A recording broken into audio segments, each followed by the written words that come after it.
അങ്ങനെയുള്ള കുടുംബകാര്യം സംസാരിക്കാനല്ല ഞാൻ വന്നത്. ഋഷിയുടെ കാര്യത്തിൽ ഇനി എന്തൊക്കെയാ സംഭവിക്കുന്നത് ഇപ്പൊ അറിയണത്.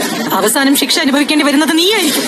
ഹലോ ഗൈസ്, അങ്ങനെ നമ്മുടെ സുക്മോ ദേവിയിൽ നമ്മുടെ ദേവിക നന്ദനെ കാണാൻ വരികയാണ്. എന്നിട്ട് പറയുന്നുണ്ട്, നമ്മുടെ കുടുംബകാര്യം സംസാരിക്കാനല്ല ഞാൻ വന്നിരിക്കുന്നത്, ഋഷിയുടെ കാര്യത്തിൽ ഒരു അന്തിമ തീരുമാനം എടുക്കണം, എന്താണ് തന്റെ അഭിപ്രായം എന്ന് നമ്മുടെ ദേവിക നന്ദന്റെ മുഖത്ത് നോക്കി ചോദിക്കുന്നുണ്ട്. എന്നിട്ട് പറയുന്നുണ്ട്, ഇതൊരു കൊലപാതകമാണ്, അപ്പൊ അതിൻ്റെതായിട്ടുള്ള രീതിയിൽ തീരുമാനങ്ങൾ എടുത്തേ പറ്റൂ, നിങ്ങൾ കീഴടങ്ങാനാണോ നിങ്ങളുടെ തീരുമാനം എന്നൊക്കെ നമ്മുടെ ദേവിക ഒഫീഷ്യലായിട്ട് തന്നെ കേട്ടോ നമ്മുടെ നന്ദനോട് സംസാരിക്കുന്നത്. അപ്പൊ ഇവരുടെ ഇടയിൽ നമ്മുടെ ചന്ദ്രമതിയും ഉണ്ടാകും കേട്ടോ.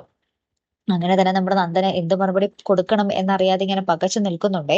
അപ്പുറത്താണെങ്കിൽ നമ്മുടെ അരുന്ധതി ഋഷിയുടെ അടുത്ത് പറയുന്നുണ്ട്, നിന്റെ നാടകം നിർത്തിക്കോ, അവസാനം പെടാൻ പോകുന്നത്, അവസാനം ജീവിതകാലം മുഴുവൻ ജീവിതം നശിഞ്ഞു പോകാൻ പോകുന്നത് നിന്റേതായിരിക്കും എന്ന് നമ്മുടെ അരുന്ധതി നമ്മുടെ ഋഷിക്ക് ഒരു മുന്നറിയിപ്പ് കൊടുക്കുന്നുണ്ട്. അപ്പൊ ഇത് കേൾക്കുമ്പോൾ നമ്മുടെ ഋഷി ഒന്നാകെ ഞെട്ടിപ്പതറി നിൽക്കുന്നുണ്ട്.